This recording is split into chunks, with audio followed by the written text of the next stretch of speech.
काय झालं? असं निघून का आलास तू? बरं झालं तू विषय काढलास. तुझ्याशी मला जरा बोलायचं होतं. स्वानंदी बद्दल? दादाबद्दल. त्याच्याबद्दल बोलण्यासारखं काही शिल्लक आहे का इंद्रनील? अरे तू असं कसं बोलतेस? तो या घरचा मोठा मुलगा आहे. अरे पण तसं काही करून दाखवलंय का त्यांनी? आई प्रत्येकाला संधी मिळावी लागते आणि हे तुला माहिती असूनही तू अशी वागलीस त्याच्याशी, याचं मला वाईट वाटलं. म्हणजे? आई त्याला पैशांची गरज आहे हे तुला माहिती असूनही तू त्याला मदत न करता गाडी घेतलीस. नाही पटलं ते मला. एक मिनिट इंद्रनील, या दोन्ही गोष्टी वेगवेगळ्या आहेत. म्हणजे? निरंजन आणि गॅरेजचं हे आत्ता सुरू झालंय. गाडी आपण आधीच बुक केली.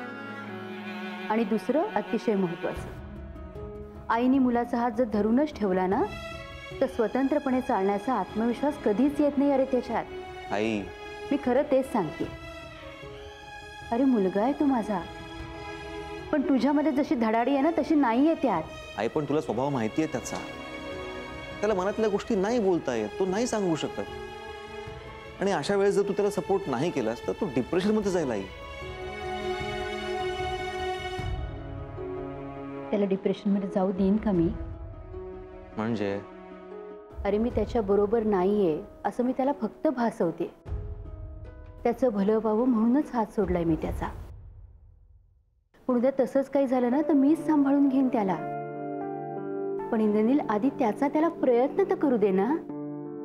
ऐकून खूप बरं वाटलंय. तू विचारलंस म्हणून माझ्या मनातलं सांगितलं. बघ, सत्य आहे. सॉरी, मी तुझ्यावर उगाच रागावलो. एक रिक्वेस्ट करू? आणि अजून काय? दादाचा राग तू वहिनीवर नको काढत जाऊस प्लीज. अरे तुझ्या दादावर नाही रागवली मी, पण मला खरंच ना काळजी वाटते त्याची. मग त्यामुळे माझ्याशी चिडचिड होते. सॉरी. सांग काय करू मग आता? काय करू नकोस. मी दुपारी हाफ डे घेऊन घरी येतो. हो, मस्त स्वयंपाक कर, छान जेवण करू एकत्र. चालेल. आणि मग दादाशी बोलूया ना जेवता जेवता. त्याला काय म्हणायचं ऐकून घेऊ. बर. तू आनंदीशी बोलणं झालं का तुझं? नाही. रविवारी येते ती घरी, बोला एकमेकांशी. जे काही गैरसमज आहेत ना तुमच्यात ते दूर करा. माझ्या बोलण्याने काही फायदा झालेला नाहीये. बघू तुझ्या बोलण्याने तरी होतो का.